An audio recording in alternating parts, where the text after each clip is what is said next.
Thanks, Bill. Welcome, everyone, to the April 17th meeting of the Housing and Economic Development Committee meeting. I think we have a relatively short agenda tonight. So the first item we had was an update from the university about the potential for them to do project work for us.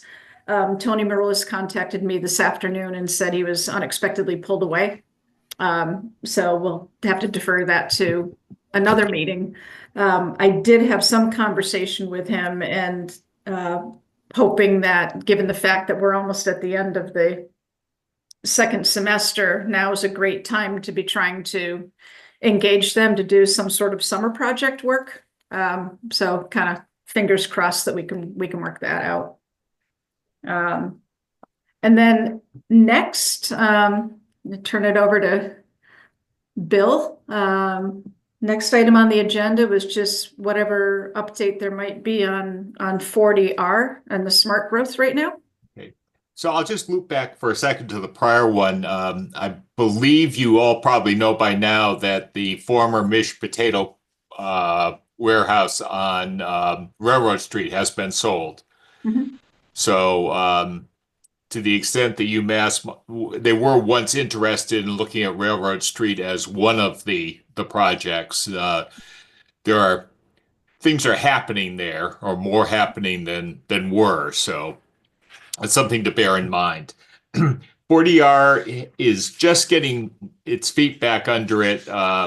We did run into some financing difficulties. Those have been resolved in the short run, and then the committee lost a few people, so they had to add some new members back in. And on top of that, our Pioneer Valley Planning Commission coordinator is expecting an addition to his family anytime now. So it has been kind of difficult. They did have at least one meeting to inform the new members about what they had done to date. And I think the next step is to plan some outreach. They, as you know, put out a questionnaire. They tabulated the responses, have gone over those a bit. And I think that sort of highlights some of the areas where they may need to do some more outreach and information. But other than that, it's been kind of slow. So, and as we're going into summer, I am anticipating now that probably spring 2026 town meeting might be the earliest that we could anticipate seeing something on the warrant for this. And the process does involve both drafting a bylaw, submitting that bylaw to the Executive Office of Housing and Livable Communities, getting their endorsement on it before taking it to town meeting. So logistically, I would like to hope we'll see it in spring. We may not see it until fall of 26. Depending on what gets done and how soon it gets turned around. Bill, I've got, I just finally got my hands on the contact information for the new mall property manager. And at one point, it's been quite a while now, right after the property was sold at auction, we had the interim property manager, you know, just briefly.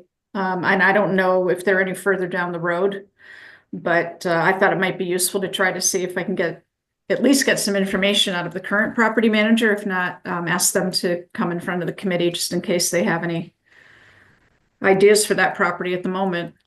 Yeah, I'll certainly mention it to Mark Dunn for the 40R. I suspect we'd all be interested, whether select board, planning board, or this committee, in what the mall might be thinking about. I know they did come, the mall came into the planning board asking for a sign off to cut off two out parcels, one the Chase Bank parcel and one the Trader Joe's parcel. For multiple reasons, we did not like the proposal as submitted and haven't seen it return yet. It's been about 6 weeks, 2 months. So, And I think one of those reasons had to do with inadequate parking under the current bylaws. So that was what made me think, hey, let's put that on the agenda. well, the thing is, there is adequate parking on the site. Yeah. If you consider Trader Joe's as a leasehold, there's adequate parking on the site. If you consider Trader Joe's as a 1 acre parcel, we know it doesn't have adequate parking because they also spill well into the parking fields of the mall. It is within the power of the mall to give Trader Joe's a compliant lot, but the mall doesn't want to engage with Target, which has easement rights in the circuit road. Interesting. So it really isn't a parking issue. It really isn't a parking issue. It just is a management issue. Why aren't they willing to negotiate with Target for the space? Why I have no idea. Yeah, like They just said they would prefer not to. wow. Okay. So, I'm sure they have their reasons. Of course, I was just curious on No. the reasoning behind it. no, so again, not really a parking issue. We are talking, Mark Dunn had raised the question about modifying some of the parking requirements. The current parking requires 1 square foot of parking or 2 square feet of parking for each 1 square foot of business floor area. And that obviously scales according to the size of the project. And Mark was saying, can't we do something more along the lines of, if you're going to have an office, you need 8 spaces. And if you're going to have a retail store, you need 24 spaces. And we'll certainly look at that. That's what some other communities do. Our concern has been that if you, and I'll use the example of Essalon, when it was an auto parts store, it didn't need a lot of spaces. When it became a restaurant, it needed a lot more spaces.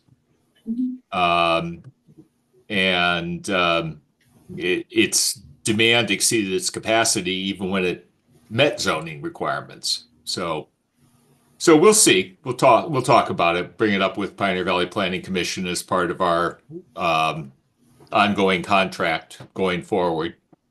Okay, so that is something then that you guys are going to be. We're going to look at it.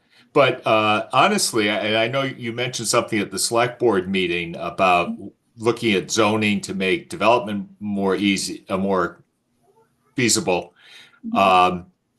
With one exception, which I'll get to in a moment, I can't say that we've ever had anyone come to us and say, I can't build what I want to build under your current zoning. A couple of times people have. Barry Roberts came back a couple of times on the senior housing and said, I can't make the numbers work the way your formula works in the bylaw. And we've addressed that. But honestly, we don't have people coming in and saying, sorry, I'm not coming to town. If only your bylaw had been more generous, I would have built. We've never had that happen, with the sole exception of the company that wanted to put 240 apartments on the Babb farm. Yeah, they were very vocal about that. And they were very much asking to have they wanted a friendly 40B comprehensive permit on that one. But otherwise, no, it's just not been an issue. And that's why we're not really looking at substantive changes to much of the zoning. We'd certainly work with someone if they came in when the storage facility on South Maple Street was being built. They they were concerned about the parking. We did talk with them about that and worked out a revised parking formula for commercial buildings in the industrial district, which generally tend to not have the same foot traffic that a comparable size shopping mall would have. And we're working with the Parmar family to accommodate some changes to the village center overlay size requirements in what will be the we'll call it the downtown portion, the central village center overlay. So we certainly we're happy to work with people who come in with a suggestion or a request.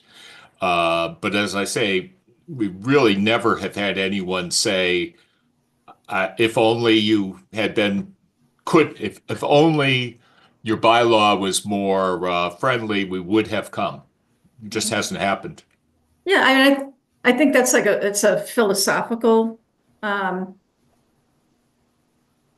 it's philosophical, that might be too weighty, but if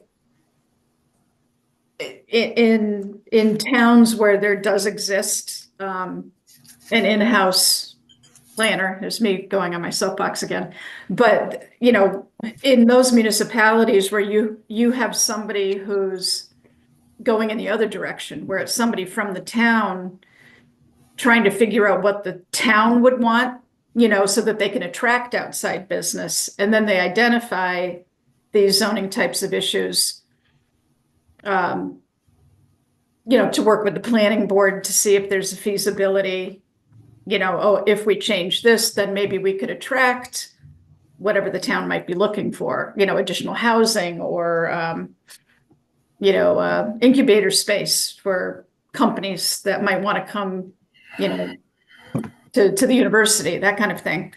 But given our staffing and our limitations as a small town, the only avenue we have is what you're talking about, Bill. It's like the planning board is not going to go out pounding the pavement trying to find developers to come in to have these discussions. You're at the mercy of who comes in front of you, and I don't know how many developers may have wanted to do something and then looked and said, oh, well, that's the zoning, we can't do it. And they never, they don't want to expend the funds necessarily to pursue something that's not going to happen or it's years away. I mean, I have no idea. Yeah, you're right. You can't tell what didn't happen, right. But at the same time, we haven't had even the barest of inquiries. Mm-hmm. So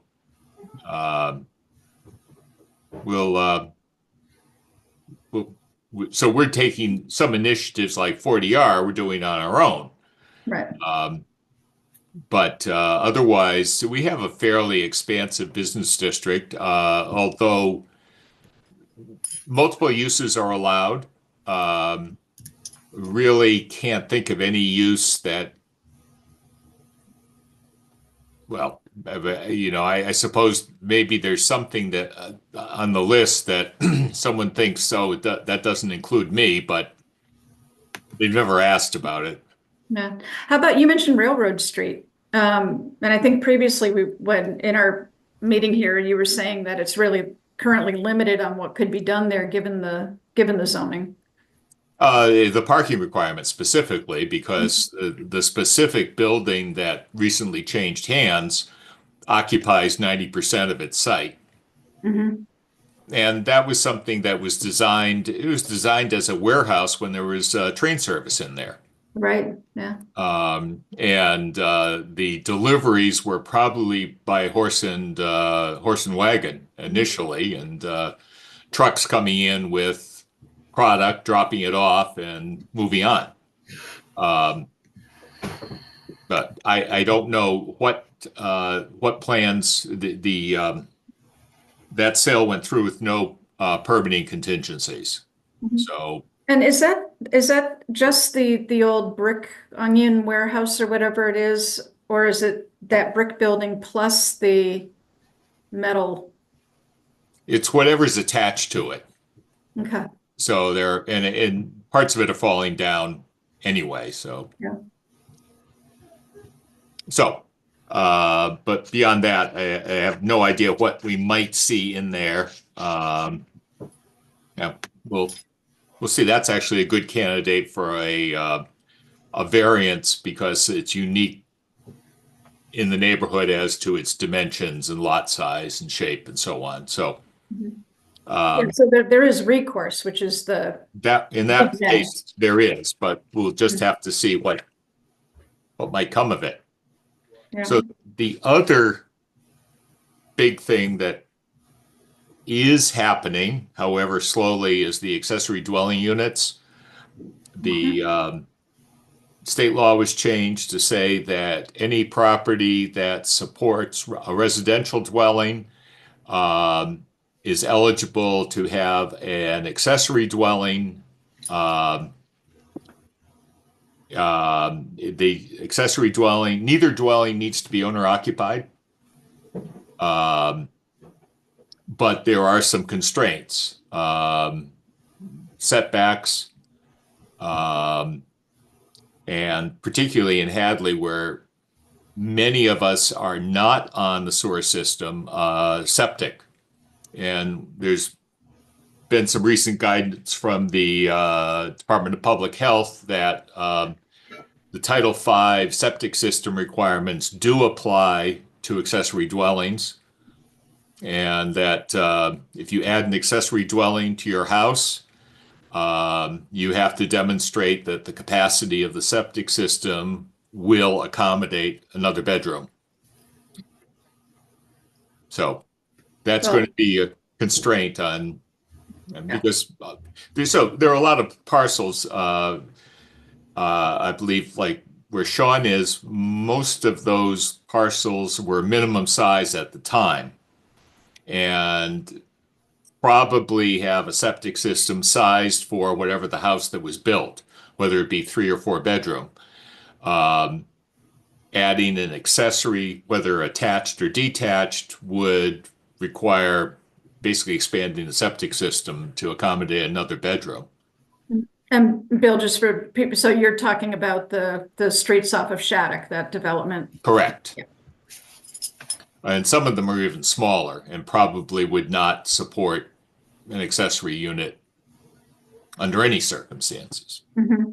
There's been some interest, but I'm not aware that any applications have been filed yet.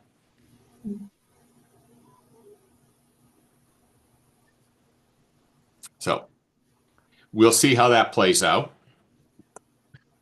So just out of curiosity, you to bring up the tiny house conversation again. When you're talking about an accessory dwelling unit, I mean, in theory, couldn't it be a tiny house? Well, let's see. I mean, so they're like what dimension requirements and so accessory dwelling unit is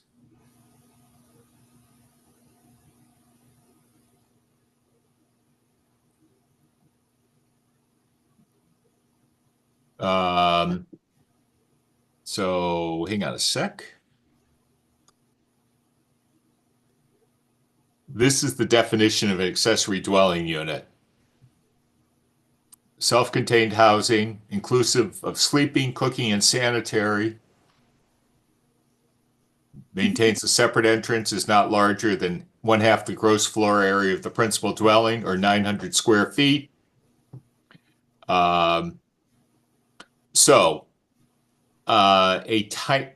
You can have a small accessory dwelling, sure. But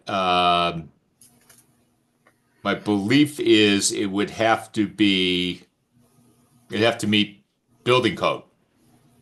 So the tiny house that wheeled into town a few years ago didn't have internal sanitary facilities, did not have external sanitary facilities for that matter. It did not have plumbing, So it was not, it would not have been eligible.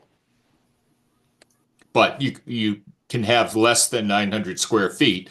I don't know how much less because the sanitary code does kick in at some point to define a minimum bedroom size. Hmm. And some minimum height sizes. So I don't know. We haven't really explored that yet. I wasn't planning on putting one in my backyard. I was just curious. I think it would be a tight fit because you also are in an older neighborhood, which means even though you're on sewer, you have small lots. No, I'm not on sewer. You're not on sewer. Okay. No, Hadley Place, there was, the legend is that there was a bit of a tiff that occurred between some of either the developer or the folks buying the lots and the then sewer commission. And the sewer commission decided that they were just going to stop right there. So, sewer only comes partway down our street. And, Oh, okay. yeah.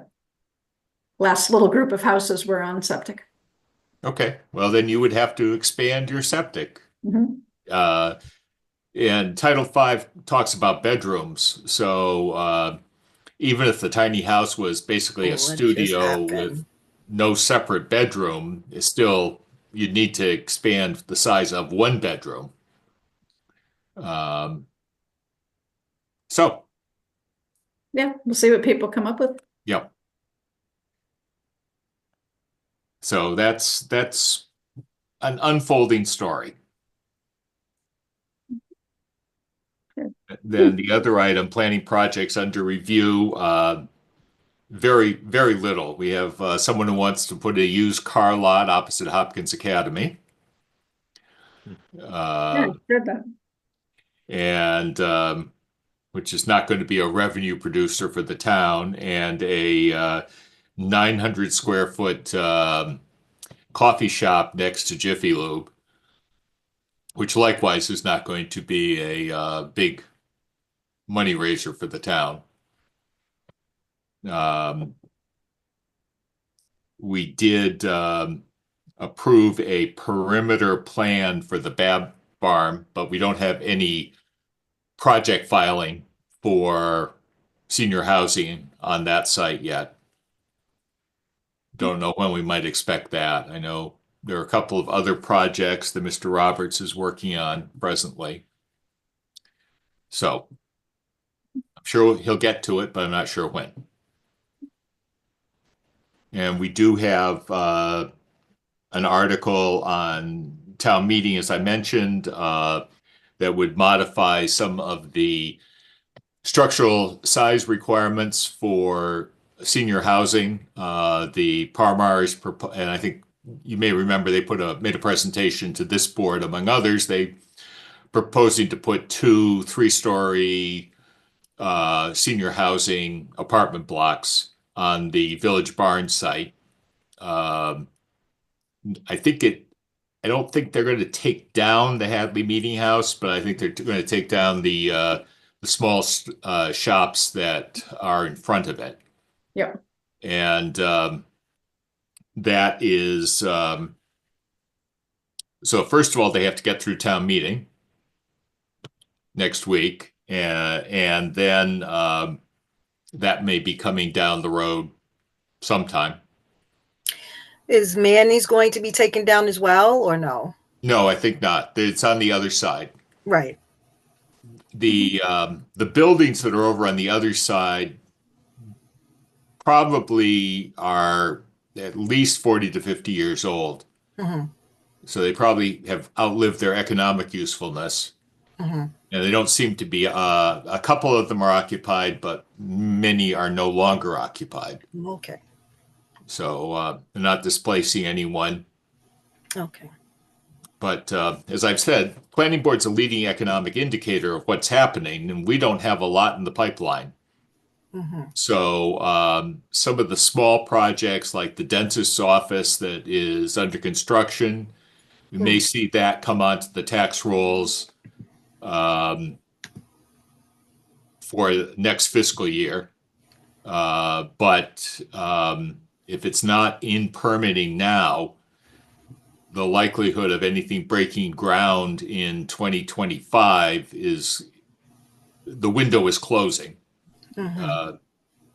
Is the permitting process can take, basically at a minimum 2 months between notice requirements and appeal rights. So with nothing before us now, you're talking the earliest a project could be approved would be August probably, and not many people are going to start construction. Some might, but it's there's not a lot going on right now. Yeah, and until things kind of return, I can use that word to some semblance of predictability and stability from an economic standpoint. I think a lot of people are going to be shying away from large scale projects for sure. Mhm. Bill, on the affordable housing front, really, other than the potential for units to be developed with Brett Berry's project, if it does come to fruition at the Babb Farm, the Parmar project, the apartments there, there's affordability there, right? Mhm. And then the O'Connell Lodge, I haven't heard anything from Valley CDC, so I'm not sure what the last we left off is they were looking for the state grant funding Right. that we had supported, but I'm not sure what their timeline is at this point. Have you heard anything? I have not.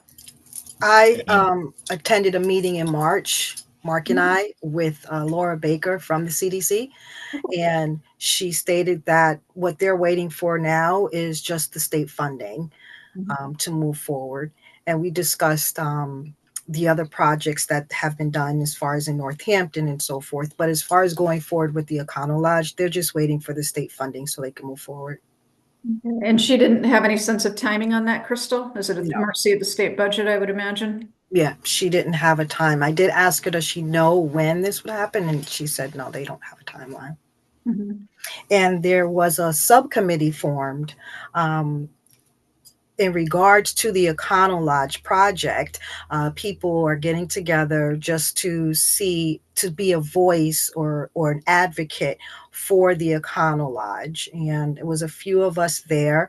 And Jessica, she wanted to know if Parmar could come and talk with us in regards to the projects that he's interested in doing. I haven't confirmed exactly why she would want to speak to Parmar and have him at the meeting, because our meeting was kind of brief.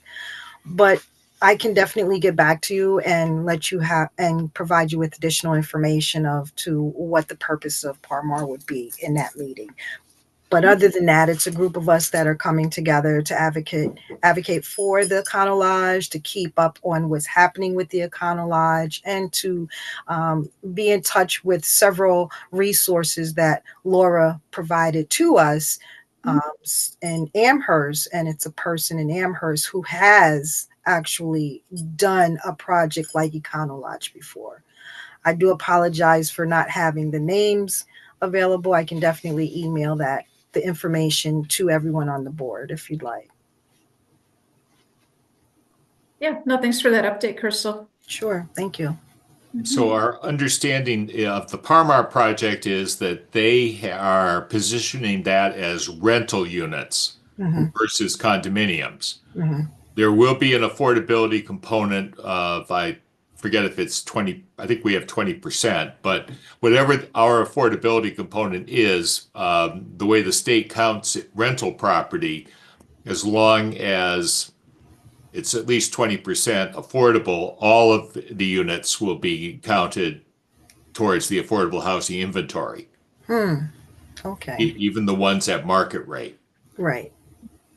Versus the Econo Lodge, which will 100%, or except for the manager's apartment, will be Low will income. be restricted affordable. So,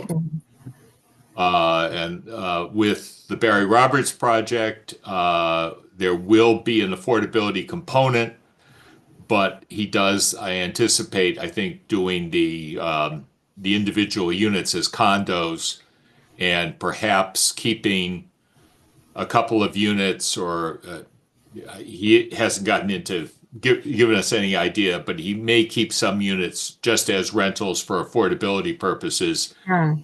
But that would not result in all of the units being counted as affordable. So he's going to make some of the condominiums affordable as a rental unit, and the rest he would just be selling off as the condos. Correct. Okay. That's my understanding. That Okay. again, he hasn't filed anything. That Okay. was the preliminary discussion at the concept level. So we haven't seen details yet. Okay. Thank you, Bill.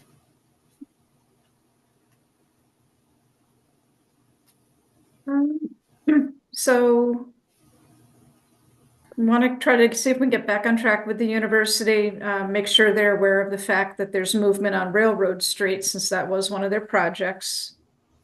Bill had also sent me, and I apologize, he had some information specifically about the ADUs and the septic, just informational for the group, and I had intended to forward that to everybody and I forgot. So I will do that right after we finish up the meeting.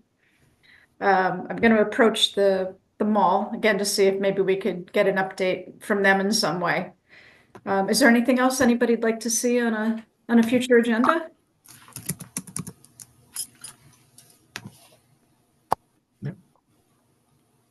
Nope. Maybe a construction update on Route 9. Oh, Oh, that's actually a good one, because people get a lot of questions about whether or not they really are going to repaint it with a third lane or not. So I don't see how they can.